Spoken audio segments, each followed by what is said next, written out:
Olá pessoal, seja muito bem-vindo a mais um dia da nossa leitura diária, do nosso propósito da leitura do livro Uma Vida com Propósitos. Agora já no dia 26, crescendo por meio da tentação. Ainda dentro do terceiro propósito, dos 5 propósitos estabelecidos por Deus para a nossa vida.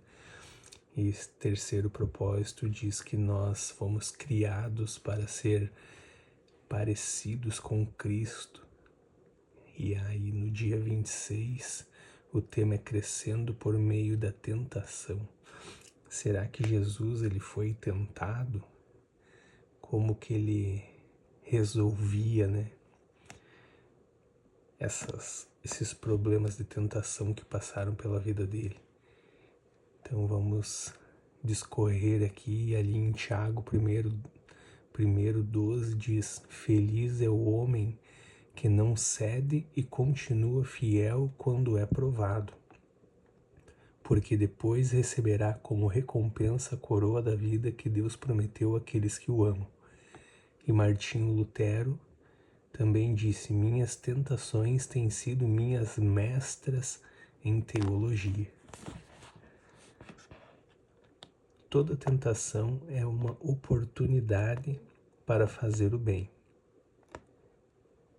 No caminho do amadurecimento espiritual, até mesmo a tentação se torna um degrau, em vez de uma pedra de tropeço.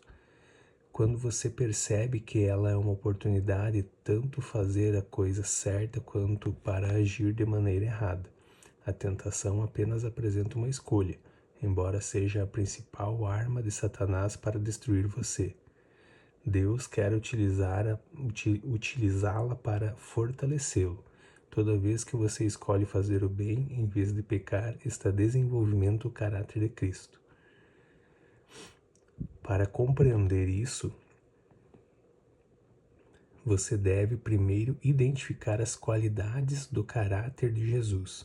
Uma das mais concisas descrições do seu caráter é o fruto do Espírito. Quando o Espírito Santo controla a nossa vida, ele produz os seguintes frutos em nós.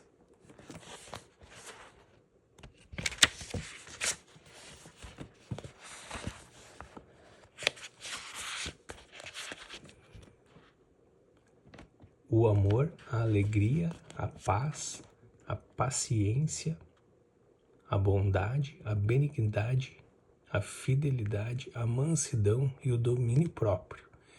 Essas 9 qualidades são uma expansão do grande mandamento que constitui uma bela descrição de Jesus Cristo. Ele concentra de modo perfeito numa única pessoa o amor, a alegria, a paciência e todas as outras virtudes mencionadas. Ter o fruto do Espírito Santo é ser semelhante a Cristo.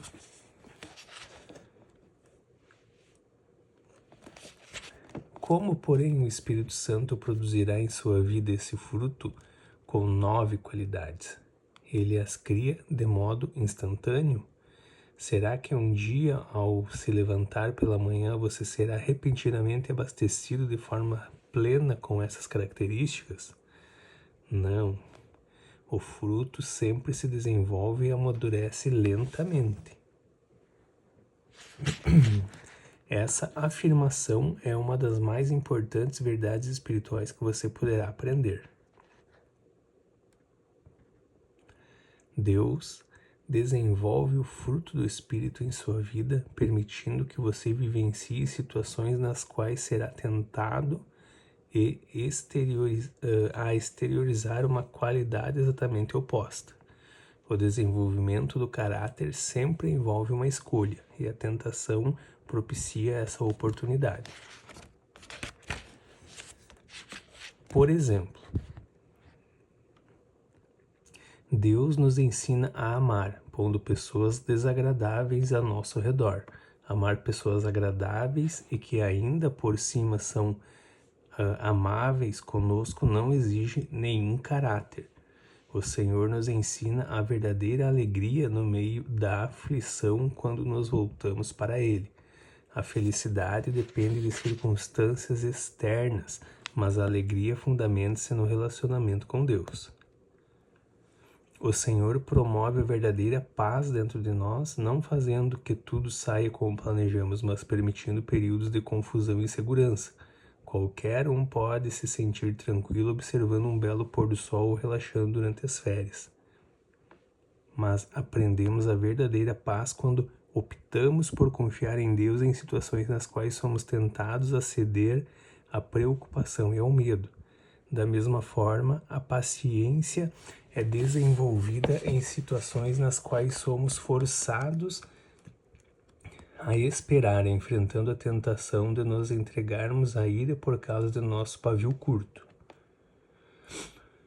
Deus recorre à situação oposta de cada fruto para nos permitir escolher.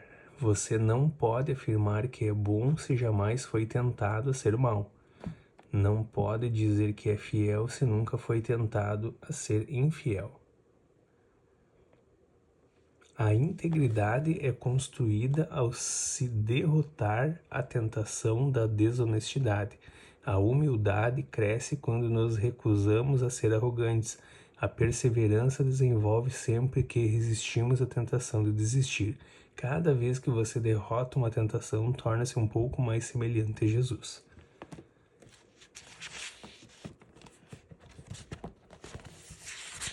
Como a tentação se manifesta? É bom saber que Satanás é absolutamente previsível. Ele tem usado a mesma estratégia e os velhos truques desde que o mundo foi criado. Todas as tentações seguem o mesmo padrão idêntico.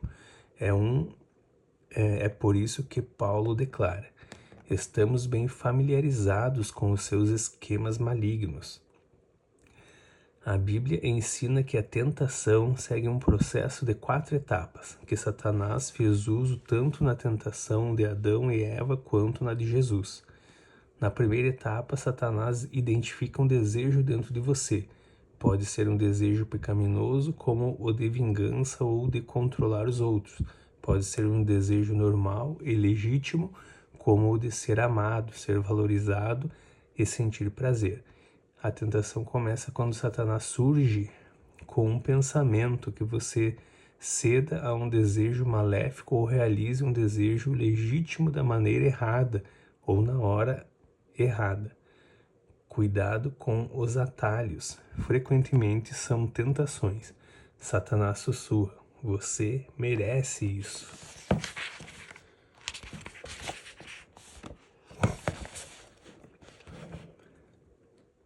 Você deve ter isso agora.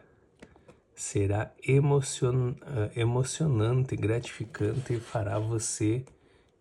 fará com que você se sinta melhor. Costumamos pensar que a tentação está a nosso redor, mas Deus diz que ela começa dentro de nós. Se você não tiver o desejo interiorizado, a tentação não tem como atraí-lo. Ela sempre começa na mente, não por meio de circunstâncias. Jesus disse: pior do interior do coração dos homens vêm os maus pensamentos, as imoralidades sexuais, os roubos, os homicídios, os adultérios, as cobiças, maldades, o engano, a devassidão, a inveja, a calúnia, a arrogância e a insensatez. Todos esses males vêm de dentro e tornam o homem impuro. Tiago afirma que existe um exército inteiro de maus desejos dentro de vocês.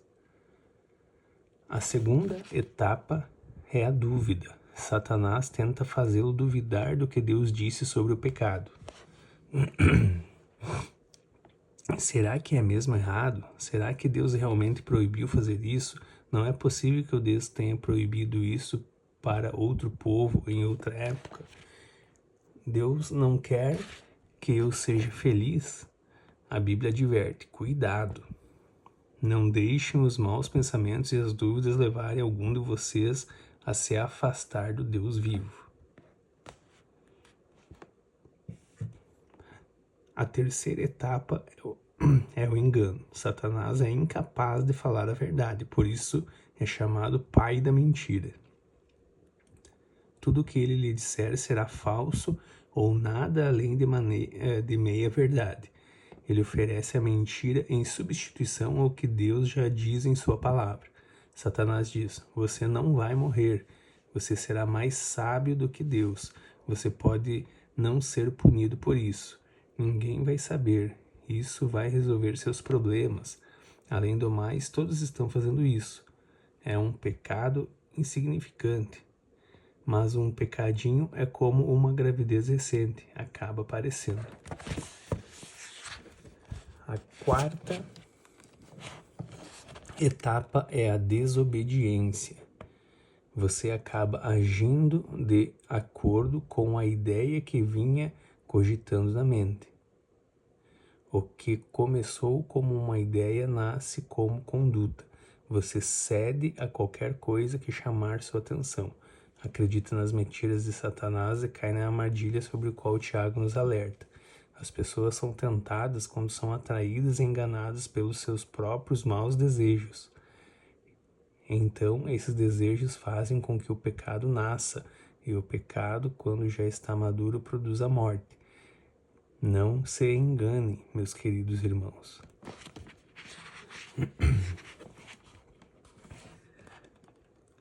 Superando a tentação. Compreender como a tentação se manifesta é bastante proveitoso, mas alguns passos são necessários para que você venha a superá-la. Recuse-se a ser intimidado. Muitos cristãos são aterrorizados e aviltados por pensamentos tentadores, sentindo-se culpados por não estarem fora do alcance da tentação. Eles sentem vergonha pelo simples fato de terem sido tentados, sinal de que não entenderam o verdadeiro significado da maturidade espiritual. Você jamais se livrará da tentação. Em certo sentido, você pode considerar a tentação um elogio. Satanás não precisa tentar aqueles que já fazem a vontade dele, pois já lhe pertence. A tentação é um indício de que Satanás odeia você, mas não um sinal de fraqueza ou de vida profana. Isso também faz parte da nossa natureza, pois somos humanos, vivemos num mundo destituído de Deus. Não fique surpreso, abalado ou intimidado por isso. Seja realista quanto à inevitabilidade da tentação. Você jamais poderá evitá-la completamente. A Bíblia diz: quando chega a tentação, mas não se chega à tentação. Paulo orienta: lembrem-se de que as tentações que surgem na vida de vocês não são diferentes das que os outros enfrentam. Ser tentado não é pecado. Jesus sofreu tentação, embora nunca tenha cometido pecado. A tentação só se torna pecado quando você se entrega. Lutero afirma: não podemos evitar que os pássaros voem sobre nossa cabeça, mas podemos evitar que façam ninho sobre ela. Você não pode impedir que o diabo dele sugerir pensamentos, mas pode escolher não assimilá-los ou agir de acordo com eles. Por exemplo, muitos não sabem a diferença entre atração física ou excitação sexual e lascívia. Não são a mesma coisa. Deus fez cada um de nós um ser sexuado, e isso é bom. Atração e excitação são reações naturais e espontâneas, uma inclinação afetiva concedida por Deus como resposta à beleza física. Já a lascívia é uma atitude deliberada do desejo, é uma escolha de comprometer sua mente com algo que você gostaria de fazer com seu corpo. Você pode se sentir atraído sem escolher pecar pela lascívia.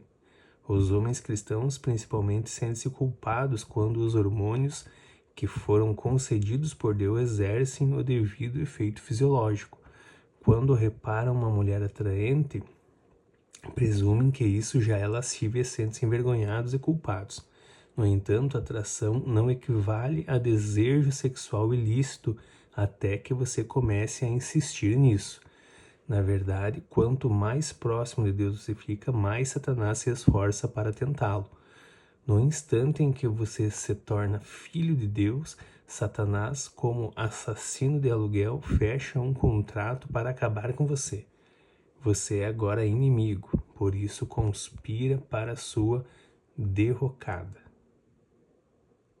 Às vezes, enquanto você está orando, Satanás sugere um pensamento mau ou bizarro, apenas para distraí-lo e envergonhá-lo.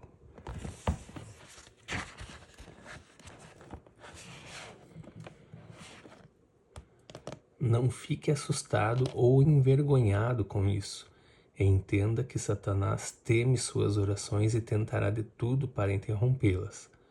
Em vez de ficar se condenando com indagações do tipo como pude pensar uma coisa dessas, considero isso uma distração provocada por Satanás e volte imediatamente a se concentrar em Deus. Reconheça seu padrão de tentação e prepare-se. Há situações que o deixam mais vulnerável a tentações do que outras. Algumas circunstâncias farão você tropeçar quase imediatamente, enquanto outras não incomodarão muito. São situações preparadas para atacar seus pontos fracos e você precisa também identificá-los, pois Satanás certamente os conhece. Ele sabe exatamente o que pode fazer você cair e trabalha incessantemente para cercá-lo com essas circunstâncias. Pedro adverte: estejam sempre atentos, o diabo está querendo atacar e não quer outra coisa senão apanhar vocês desprevenidos. Pergunte a você mesmo: quando sou mais tentado? Em que dia da semana? A que hora do dia? Pergunte: em que lugar sou mais tentado? No trabalho, em casa, na casa do vizinho, num bar, no aeroporto, num hotel fora da cidade? Pergunte: quem está comigo nos momentos em que sou mais tentado? Amigos, colegas de trabalho, uma multidão de estranhos? Sou mais tentado quando estou só? Pergunte também: como normalmente estou me sentindo quando sou mais tentado? Pode ser quando você está cansado, solitário, entediado, deprimido ou sob pressão, ou talvez quando está magoado, zangado, preocupado, ou ainda após um grande sucesso ou momento de enlevo espiritual. Você deve identificar seu padrão de tentação e então se preparar a fim de evitar tais situações tanto quanto possível. A Bíblia nos adverte continuamente em nos prevenirmos para enfrentar a tentação. Paulo admoesta: não deem ao diabo oportunidade para tentar vocês.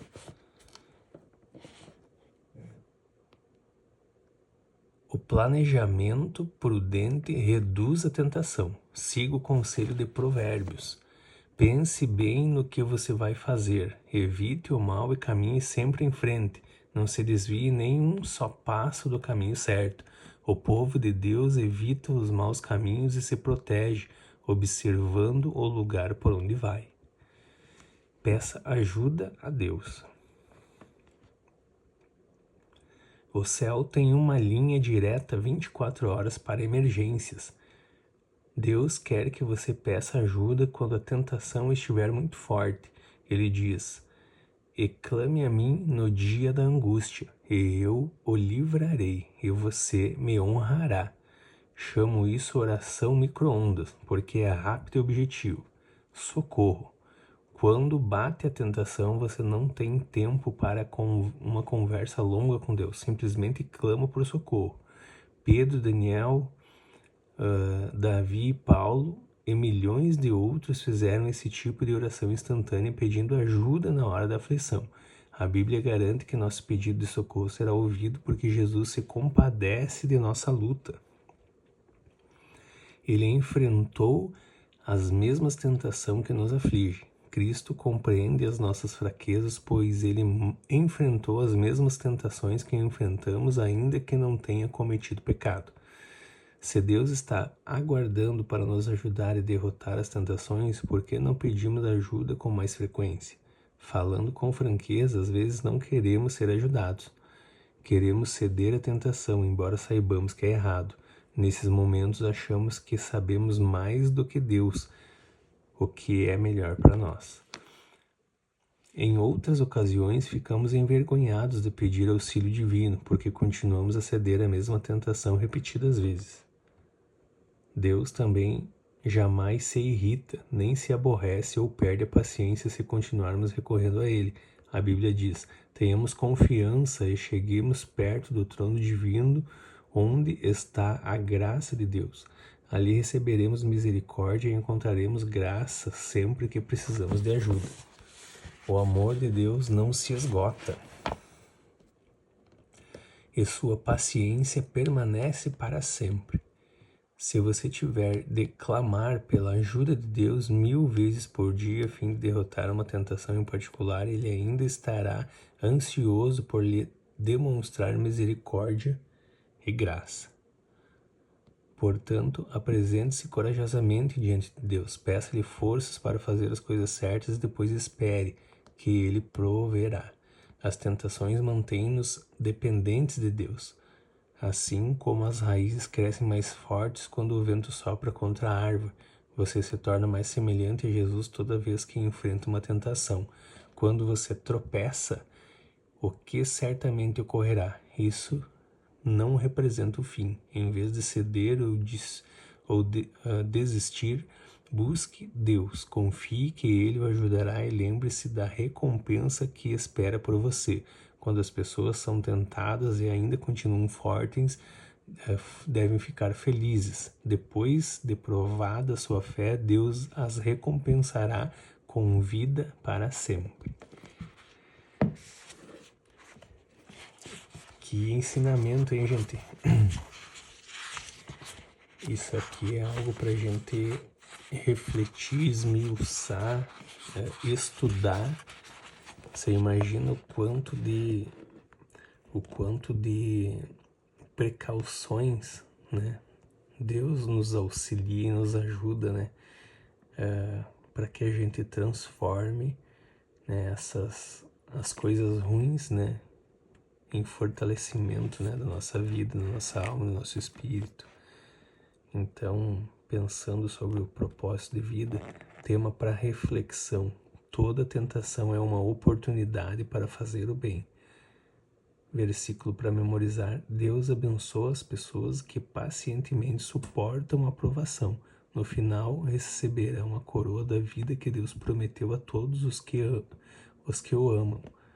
E a pergunta para nós meditarmos: que atributo do caráter cristão posso desenvolver para derrotar minha maior tentação? Amém, gente? Até amanhã.